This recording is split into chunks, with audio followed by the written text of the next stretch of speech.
Hello friends, welcome to mathematical diary. तो आज हम देखेंगे how to define a function. ठीक है, तो फंक्शन को कैसे डिफाइन करते हैं। ठीक है, पहली बात, अगर आपसे कोई पूछे कि फंक्शन क्या होता है तो सिंपल वे में आप कहेंगे कि फंक्शन एक मशीन की तरह होता है जिसके पास कुछ इनपुट होता है और कुछ आउटपुट देता है वो। ठीक है, अब देखेंगे हम इनपुट और आउटपुट लेने में उसकी क्या कंडीशन होती है। ठीक है, तो हम अगर फॉर्मल वे में डिफाइन करें तो क्या होता है फंक्शन, वो क्या होता है। अगर डेफिनेशन देखें उसकी तो क्या होता है, let A B non empty set. तो हमें पहले क्या होता है कि दो नॉन एम्प्टी सेट चाहिए होते हैं एक फंक्शन डिफाइन करने के लिए, हमें दो नॉन एम्प्टी सेट चाहिए। ठीक है, देन ए फंक्शन एफ, अगर मैं उसे बोलूं एफ फ्रॉम किसी सेट से, अब दो सेट है मेरे पास तो किसी सेट से किसी सेट तक होता है। ठीक है, तो ए सेट से बी सेट तक बोलेंगे is a map such that for every, ये इंपॉर्टेंट है ये पॉइंट इंपॉर्टेंट है कि for every A belongs to A, कोई भी ए का एलिमेंट लिया मैंने हर एलिमेंट के लिए, फॉर एवरी, हर एलिमेंट के लिए ए के, दियर एग्जिस्ट करेगा एक यूनिक एलिमेंट, ये भी इंपॉर्टेंट है, एक यूनिक एलिमेंट मिलेगा बी का such that f a equal to b होगा। मीन्स ए रिलेटेड होगा बी के। ठीक है, हर ए के लिए बी एक यूनिक एलिमेंट होगा सच दैट ए बी के साथ रिलेटेड होगा, मतलब ए की इमेज बी होगी। ठीक है, ये इनपुट है, ये आउटपुट हमारा। एफ ए क्या है आउटपुट, तो वो क्या है बी, बी में से आएगा आउटपुट, है ना। ठीक है, तो अभी हम इसको देख लेते हैं कि कहना क्या चाह रही है, डेफिनेशन क्या कहना चाह रही है। ठीक है, तो डेफिनेशन क्या कहना चाह रही है, पहले हम देख लेते हैं नॉट अ फंक्शन वाला केस कब है कि नहीं है फंक्शन कोई भी। ठीक है, कोई मैप फंक्शन नहीं है, देखते हैं कब नहीं होती है। ए सेट लिया मैंने ए बी सी, ये कुछ भी नंबर्स हो सकते हैं, मैंने ऐसे ए बी सी ले लिया। ठीक है, बी इक्वल टू ले लिया मैंने 1 2 3 4। ठीक है, अब मैंने क्या किया, केस वन देख लेते हैं। एक केस क्या है, अब मैंने क्या किया, ये सेट ये ए बी सी है, ये 1 2 3 4 है। ठीक है, ए से बी में फंक्शन डिफाइन कर रहा हूँ मैं। ठीक है, एफ फंक्शन है। ठीक है, तो मैंने क्या किया, ए को मैप कर दिया वन में, मतलब f of A equal to one है मेरे पास, f of B equal to two है। ठीक है, अब मैं बोल रहा हूँ कि फंक्शन होगा कि नहीं होगा। ठीक है, तो आपने ध्यान से क्या देखना है कि इसने फंक्शन की डेफिनेशन में क्या बोला था, हर एक ए का एलिमेंट मैप होना चाहिए, मतलब उसकी एक इमेज होनी चाहिए हर एक ए के एलिमेंट की। ठीक है, तो पहली कंडीशन तो यही है, हर एक ए का एलिमेंट की एक इमेज होनी चाहिए। ठीक है, अब देख लेते हैं यहाँ पे हर एक एलिमेंट ऑफ ए की इमेज नहीं है। ठीक है, क्योंकि सी वाले एलिमेंट की इमेज ही नहीं है कोई, तो हम बोलेंगे ये फंक्शन ही नहीं है। ठीक है, तो पहला केस यही है जब फंक्शन नहीं हो सकता है, ये वाली कंडीशन हो सकती है कि जब फंक्शन ना हो कोई मैप। ठीक है, अब दूसरा केस देख लेते हैं हम।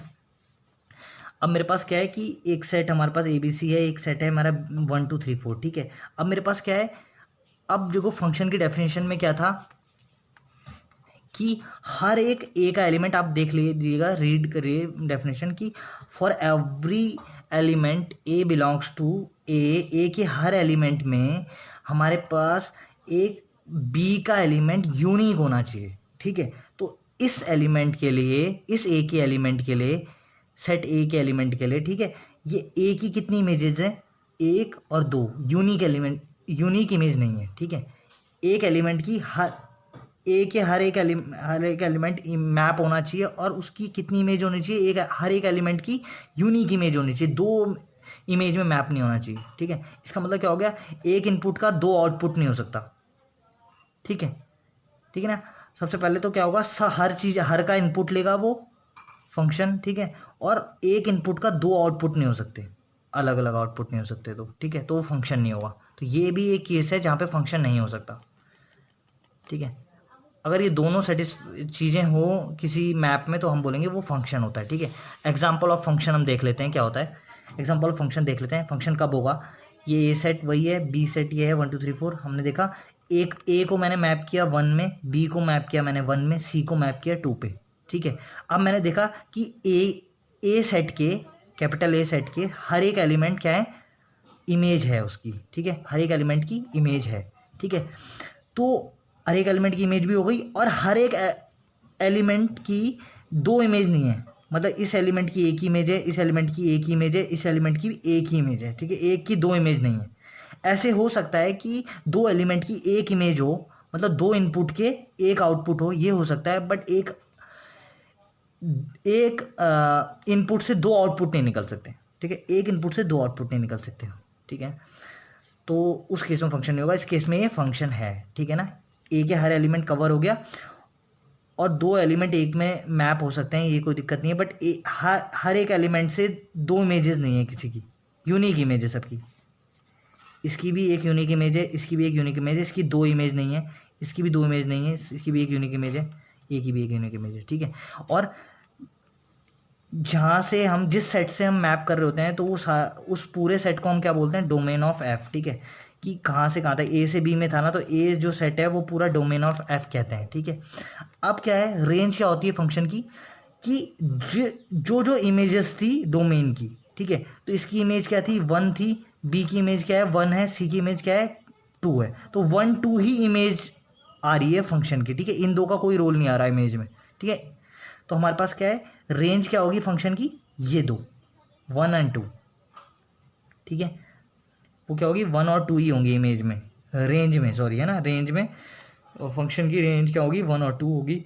अब कोडोमेन क्या होती है एक फंक्शन की, जिस सेट पे से रेंज आती है, मतलब अब देखो पूरा एक सेट था मेरे पास, बी था, ठीक है, पूरा सेट था, उसमें से क्या था, वहां तक मैप डिफाइन थी ना, उस सेट तक मैप डिफाइन थी। अब जरूरी नहीं है उसके सारे एलिमेंट में मैप डिफाइन हो, मतलब जैसे 3 4 में मैप डिफाइन नहीं है, बट वो उसको हम बोलते हैं कोडोमेन, ठीक है। और जितने इमेजेस हैं पॉसिबल इनकी एबीसी एलिमेंट की, जितने इमेज ली है, जैसे 1 2 की इमेज ली है, तो वो रेंज हो गई। कोडोमेन क्या हो गया, पूरा सेट जिसमें से आई है रेंज, है ना। तो ये क्या हो गया, मैनी वन फंक्शन बोलते हैं इसे, मैनी वन, नॉट 1 1, है ना। ये 1 1 फंक्शन नहीं होता, इसे बोलते हैं मैनी वन फंक्शन, है ना। बहुत सारे एलिमेंट एक में जा रहे हैं, जैसे 2 एलिमेंट जा रहे हैं एक में, तो मैनी वन फंक्शन हो गया, ठीक है। अब 1 1 कब होता है फंक्शन, 1 1 कब होता है, जब हर एक एलिमेंट में जाए, मतलब हर एक एलिमेंट अलग अलग एलिमेंट में जाए। एक एलिमेंट इसमें जा रहा है, बी एलिमेंट दूसरे में जाएगा, सी एलिमेंट तीसरे में जाएगा, ठीक है। सी 4 में भी जा सकता है, बट नहीं, ये अलग अलग में जाए, है ना, ठीक है ना, क्लियर है। तो इसे बोलते हैं 1 1 फंक्शन। और ये फंक्शन 1 1 नहीं है, क्योंकि दो एलिमेंट किस में जा रहे हैं, एक में जा रहे हैं, है ना। तो 1 1, ये मैनी वन है, ठीक है। अब हम देख लेते हैं ऑन टू का, जब फंक्शन को ऑन टू कब बोलेंगे, ठीक है। इसके लिए मुझे क्या करना पड़ेगा यहाँ पे, अब ए इक्वल टू, उस वाले केस में पॉसिबल नहीं होगा ये जो मैंने सेट लिया था। अब मेरे को क्या करना है, ए की कार्डिनलिटी बढ़ानी पड़ेगी, तो ए को मैंने मानना पड़ेगा ए बी सी डी, ठीक है। बी इक्वल टू मानना पड़ेगा मुझे 1 2 3 4, ठीक है। बी को 1 2 3 4 तो था ही मेरा सेट, ए को मैंने ए बी सी डी मानना पड़ा मुझे। इसके पीछे भी रीज़न है, ये आप सर्च करना कि क्या है, मैं आपको फिर बताऊंगा दूसरी वीडियो में। अगर आप इसमें कमेंट करना वीडियो में कि अगर आपको डाउट आ रहा है उसे समझने में, ठीक है। तो हमें क्या है कि a b c d element है और 1 2 3 4 एलिमेंट है, तो ठीक है। तो फंक्शन मैंने कैसे डिफाइन किया, ए गया 2 में, बी की इमेज है 1, सी की इमेज है 4, डी की इमेज है 3, ठीक है। इसमें क्या है, ये 1 1 भी है फंक्शन, हर एक एलिमेंट अलग अलग एलिमेंट में जा रहे हैं, ठीक है। 1 1 भी है और ऑन टू भी है। ऑन टू मतलब ये रेंज इक्वल टू कोडोमेन हो जाए। रेंज क्या है, मतलब पॉसिबल इमेजेस क्या है, 1 2 3 4 सारी इमेजेस हैं, और वो किस सेट ही पूरा 1 2 3 4 था, ठीक है। तो कोडोमेन इक्वल टू जब रेंज हो जाए, तो मैं क्या बोलूँगा, फंक्शन क्या होता है, ऑन टू होता है, ठीक है। इस केस में 1 1 भी है, तो फंक्शन क्या है इस केस में, 1 1 है ना, onto. Thank you for watching. अगर आपने इस वीडियो से कुछ सीखा तो लाइक करें, औरों तक ये वीडियो पहुंचाने के लिए शेयर करें, आगे वीडियो देखते रहने के लिए सब्सक्राइब करें। Thank you.